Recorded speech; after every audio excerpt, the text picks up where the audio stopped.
dia mbola mpitaliana indray ry ava-malala ao tompo no hiara-bananao izay mpanaraka tsy tapaka an'izao fandaharana loharanom-pamonjena miverena amin'Andriamanitra izao. Izao fandaharan'izao no natao moa dia mba hijerena antsika izay mitoetra ao anatin'ny fitadiavana an'Andriamanitra marina. Maro ny toriteny, maro ny fiangonana izay misy amin'izao andro ankehitriny izao. Maro amin'izy ireny tsy manambara ny tena fahamarinan'ny Baiboly intsony. Ka izany indrindra no nampisy vesatra tao am-ponay mba hitarika anao amin'ilay loharanom-pamonjena marina dia Jesosy Kristy, izay loharanom-pamonjena mitondra ny fahasoavana sy ny famonjena ho antsika tsirairay avy izay mino ny anarany. Andre ny tenin'Andriamanitra indray ary isika amin'ity andro anio ity. Ny tenin'Andriamanitra izay hotoriana amintsika dia arak'izay voasoratra ao amin'ny filazantsarany Lioka 7:20, Lioka 7:20, andininy voalohany ka hatramin'ny 10 vakiantsika amin'ny anaran'i Jesosy. Lioka 7:20, vakiana manomboka amin'ny andininy voalohany ka hatramin'ny 10. Ary Jesosy niditra ka nandeha namaky an'i Jeriko. Ary indro nisy lehilahy atao hoe Zakaiosy, izay lehibe ny mpamory hetra sady nanan-karena. Ary nitady ahita an'i Jesosy izy, kanefa tsy afaka noho ny habetsahan'ny olona ny fanety satria fohy izy. Dia niazakazaka ny aloha izy ka nananika aviavy izahan'i Jesosy, fa efa handalo tamin'izany lalana izany izy. Ary rehefa tonga teo Jesosy dia niandrandra ka nanao taminy hoe, ry Zakaiosy, midina faingana fa tsy maintsy mitoetra ao an-tranonao aho anio. Dia nidina faingana izy ka nampy an-trano azy sady faly. Ary raha nahita izany izy rehetra dia nimonmonina ka nanao hoe, lasa nandeha ny an-trano amin'izay lehilahy mpanoty izy. Fa Zakaiosy kosa nitsangana ka nanao tamin'ny Tompo hoe, indro Tompoko, ny antsasaky ny fananako omeko ny malahelo, ary raha misy zavatr'olona nalaiko tamin'ny fanambakana dia onerako avo efatreny izany. Fa efa tonga ny zanak'olona hitady sy hamonjy ny very. Izany tenin'Andriamanitra izany ry havana no akatsika lesona sy fampianarana amin'ity anio ity. Mety efa tsy izoviana aminao ny tantaran'i Zakaiosy izay voasoratra ato amin'ity filazantsarany Lioka ity, nefa ankehitriny dia tiako hosarihana ny sainao hoe inona ny zava-dalina fonosiny izany hafatra avy amin'ny tenin'Andriamanitra izany. Zakaiosy dia lehilahy mpanan-karena, izany mpamory hetra izany dia olona manana maha izy azy, ary izy dia lehilahy fantatr'olona teo amin'ny toerana izay nisy azy. Izany hoe raha oharitsika amin'izao fotoana izao, Zakaiosy izany dia lehilahy manam-boninahitra, manan-kaja, manana toerana maha izy azy. Nefa inona kosa ny nahasarika azy ny amin'ny Jesosy? Efa nandre ny amin'ny Jesosy izy, fa io Jesosy io dia mpanafaka, io Jesosy io dia mpanao fahagagana, io Jesosy io dia mpanasitrana, ary io Jesosy io dia manafaka ny olona amin'ny fahoriany rehetra. Ary rehefa reny fa handalo teo amin'ny tanànan'i Jeriko Jesosy, dia mba liana koa izy ny ahitan'izany Jesosy izany. Tsy nitandro ny toerana misy azy intsony izy na ny voninahitra izay nananany, fa ilay hetaheta ahitan'i Jesosy no nanosika azy. Maro be ny olona ny fanety izay nanara-dian'i Jesosy tamin'izany lalana izany, nefa tsy nataony nasaka anazy izany, fa raha nahita hazo aviavy izy dia nianika an'izany hazo izany, dia teo ambony aviavy izy. Vao nandalo Jesosy dia izy no natsoiny Jesosy tao anatin'ny olona maro be. Nilaza Jesosy manao hoe, ry Zakaiosy, midina faingana fa tsy maintsy miantrano ao an-tranonao aho anio. Ny tian'izany tenin'Andriamanitra izany ambara dia izao, na dia ao anatin'ny olona maro be aza isika ka manana hetaheta, te hanatona ny Jesosy amin'ny fotsika manontolo, te hahitan'i Jesosy, dia izao hitan'Andriamanitra izany hetaheta-tsika izany, ka dia afaka maniraka ny mpanompo Andriamanitra, afaka miteny ny hafatra avy amin'ny teny tahaka izao renao izao Andriamanitra, ary mamangy anao amin'ny alalan'izany teniny izany. Aza atao tsinitsinina ny fandalovan'i Jesosy eo amin'ny fiainanao. Raha misy tenin'Andriamanitra izay toriana sy ambara aminao, ataovy tahaka ny hoe Jesosy mandalo eo aminao izany. Aza velandalo fotsiny ny teny, fa oka ho ampandrosoanao, ary ezaka mihitsy ianao anao izay andraisana an'izany hafatra amin'ny tenin'Andriamanitra izany. Zakaiosy ozy ateo dia tsy mba nitandro ilay toerana misy azy hoe olona manamboninahitra izy. Fananetry tena tao anatin'ny maro izy, nianika an'izany azo aviavy zany. Raha amintsika zany hoe lehilahy lehibe zany a, hianika azo aviavy, mety himehezan'ny olona zany, mety ho ataon'ny olona hoe ngambe efa lasa daly ty lehilahy lehibe ty. Fa tsy nijery an'izany i Zakaiosy, fa ny fantany dia izao, tsy maintsy mahita an'io Jesosy io an'io. Hitan'i Jesosy nefa ry havana, izany toe-pony Zakaiosy nitady azy tamin'ny fony manontolo izany. Ary ny dikan'izany dia izao, rehefa mitady an'Andriamanitra isika, dia mila adinotsika ny mahizy azy atsika, fa mila manetry tena vonona andray an'i Jesosy. Tsy mijery izay ataon'ny hafa, tsy mijery izay mety fanenjehana ataon'ny olona atsika. Mety misy angery havany, ny olona mety manany ihany ianao rehefa tapa-kevitra ianao hanaradian'i Jesosy. Mety misy kosa ny teny ratsy ianao hoe fa efa naninona ary iny olona iny no nanaraka an'izany Jesosy zany.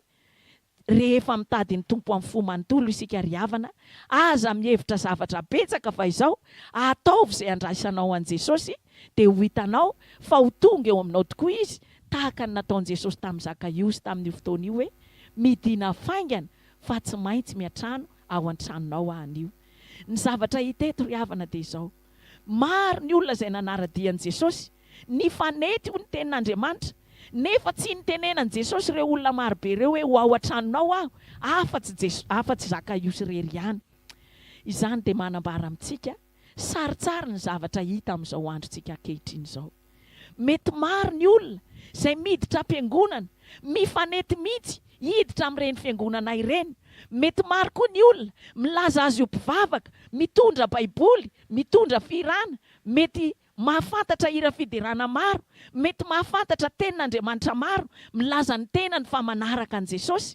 Nefa izao tsy hitan'Andriamanitra fa misy etaeta lalina tena andray an'i Jesosy marina ao anatiny. Fa ianao izay mangetaheta kosa dia ho hitanao fa Jesosy mihitsy no hiditra ao am-ponao, hiditra ao anatin'ny fiainanao raha sitrakao ny ampandroso azy, tahaka ny Zakaiosy izay nangetaheta ny mba hahitan'i Jesosy. Ao anatin'izany koa dia izao ny lesona azo toadsika. Rehefa nandalo Jesosy ka niteny tamin'ny Zakaiosy hoe midina faingana, tsy nitaredretra Zakaiosy fa avy hatrany dia nankatohan'i Jesosy izy. Tsy niawatraawatra izy hoe ahoana koa Jesosy no hidiranao ao amin'ny tranoko, na hoe menatra ny olona izy dia niafina teny ambony hazo. Tsia, fa tonga dia nankatoha avy hatrany izy, ary mailaka mihitsy izy ampandroso an'i Jesosy tao amin'ny tokantranony. Izany koa ry havana dia azontsika katsika lesona hoe rehefa miteny amintsika amin'ny alalan'ny tenin'ny Andriamanitra dia aoka tsy hitaredretra isika, aoka tsy hitady olana hafa indray isika hialana amin'ny sitrapon'Andriamanitra, fa aoka ho maika mihitsy ianao ampandroso an'Andriamanitra, ampandroso an'i Jesosy ao anatin'ny fonao. Rehefa tafiditra tao an-tranon'i Zakaiosy Jesosy ry havana, dia menomenona ny olona hoe indro fa miatrano ao an-tranon'ny mpanota izy. Tsy iza fa Jesosy no nitenen'ny olona tamin'izany.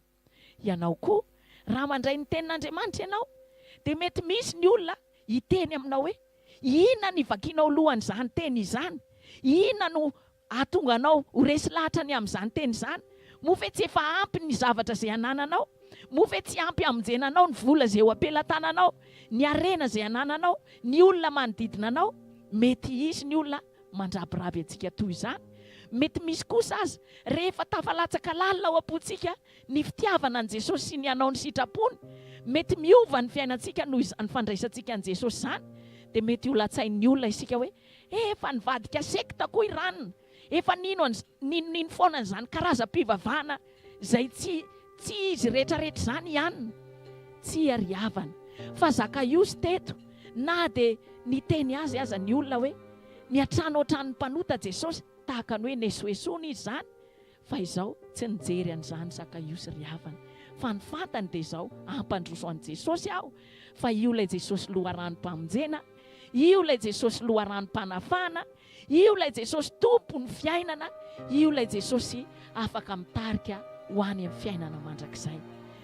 Tao anatin'izany dia izao, tsy nipetraka fotsiny Zakaiosy hoe tao an-tranon'i Jesosy, tsy hoe nandroso sakafo ho an'i Jesosy fotsiny izy ry havana, na hoe nanao izay nampifalifaly an'i Jesosy tamin'ny karazana mpandihy na tamin'ny karazana zavatra izay mety hamalifaliana an'i Jesosy. fa izao no nataony avy hatrany teny bebaka izy ry havana. Avy hatrany Zakaiosy dia niaiky ny fahotana nataony.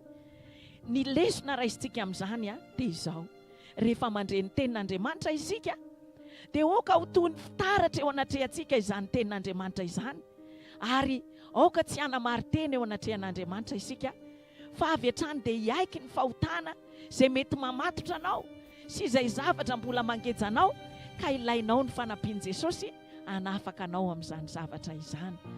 Zakaiosy teto dia niaiky avy hatrany fa hoe efa nanota izy, satria tonga dia nibaboka izy hoe ny antsasaky ny fananako izy dia omeko ny malahelo, tahaka ny teny izany teny izany hoe za dia tsy mba nijery ireny malahelo ireny, ka manomboka eto kosa dia hitsinjo an'ireny malahelo ireny aho, ary mba hizarako ho an'ny malahelo ny fananako.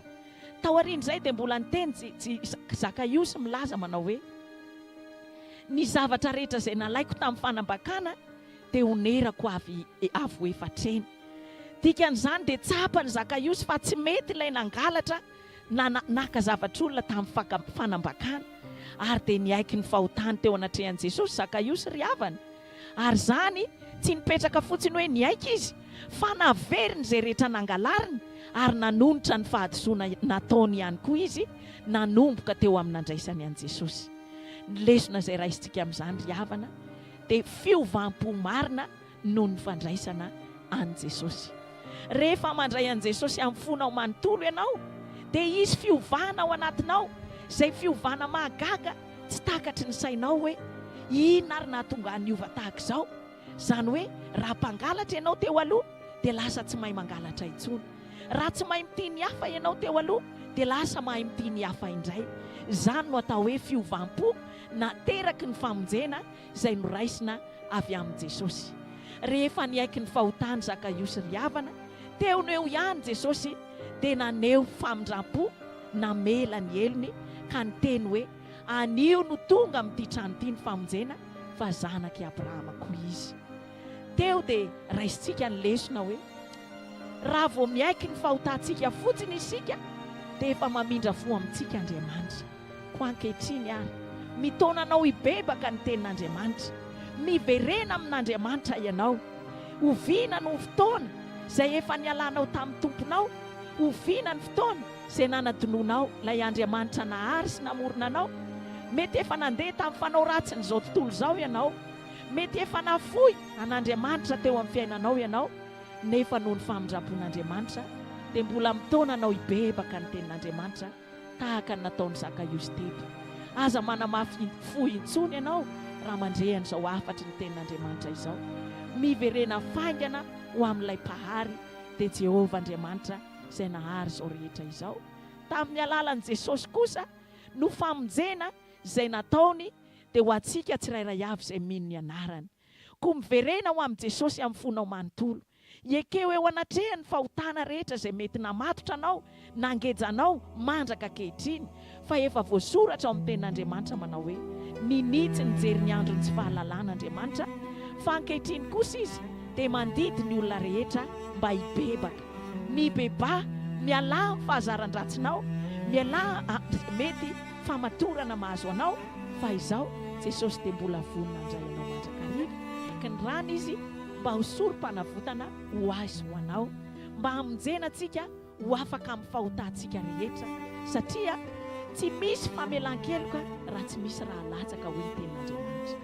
Ka hatramin'ny andro izay nandatsahany Jesosy ny rano teo ambony hazo fijaliana, dia voavela heloka avokoa izay rehetra manatona an'i Jesosy sy mino izany sorom-panavotana sy famonjena lehibe izay nataony izany. Ny teny farany izay nataony Jesosy teto anatrehan'ny olona izay nanatrika ny trano tao amin'izay nonenany tao amin'ny Zakaiosy dia nilaza nanao hoe fa efa tonga ny zanak'olona mitady sy hamonjy ny very. Tsy iza izany zanak'olona izany, fa ilay Jesosy tonga nofo naka ny endrika olombelona, izy no nitondra ny rofontsika, izy no nitondra ny alahelontsika, izy no nitondra ny fahotantsika, efa nombony teo amin'ny hazo fijaliana avokoa izany rehetrarehetra izany, fa ny anjaranao dia ny mandray azy ho tompo sy mpamonjy ny fiainanao manokana. Ankehitriny ary niteny taminao ny tenin'Andriamanitra mba hiverenanao tanteraka ho amin'ny fitiavana voalohany, mba hiverenanao amin'ilay Jesosy namonjy maty isorovonanao. Oka tsy ho very maina izany sorom-panavotana nataon'i Jesosy izany noho ny fitiavany fanahinao mba tsy ho very araka izany teny izany hoe efa tonga ny zanak'olona hitady sy hamonjy ny very. Ianao izay mbola mitoetra amin'ny fahotana dia tsarovy fa mbola ao amin'ny toeram-pahaverezana no misy anao. Raha avy tampoka ny fotoana izay ialanao eto amin'izao tontolo izao dia mitsenanao avy hatrany ny fahaverezana mandrakizay. Fa raha mandray an'i Jesosy kosa ianao dia ianao ilay zanak'ondry very tadiavin'i Jesosy mba ho afindra no amin'ilay fiainana fahavelomana mandrakizay dia ilay fiainana mpanantenainy ho an'izay rehetra mino ny anarana. Mitona anao ny tenin'Andriamanitra hibebaka, mitona anao ny tenin'Andriamanitra andray ny fahasoavana amin'ny alalan'i Jesosy. Aza manamafy ny fonao intsony mibeba avotsory avokoa izay fahotana mbola mamatotra anao, ary ario izay rehetra fahazaran-dratsy mbola mamatotra anao, fa miverena ao amin'ny Tompo amin'ny fonao manontolo. Hiasa ao am-ponao anie izany hafatra amin'ny tenin'Andriamanitra izany amin'ny anaran'i Jesosy Kristy Tompontsika. Amen.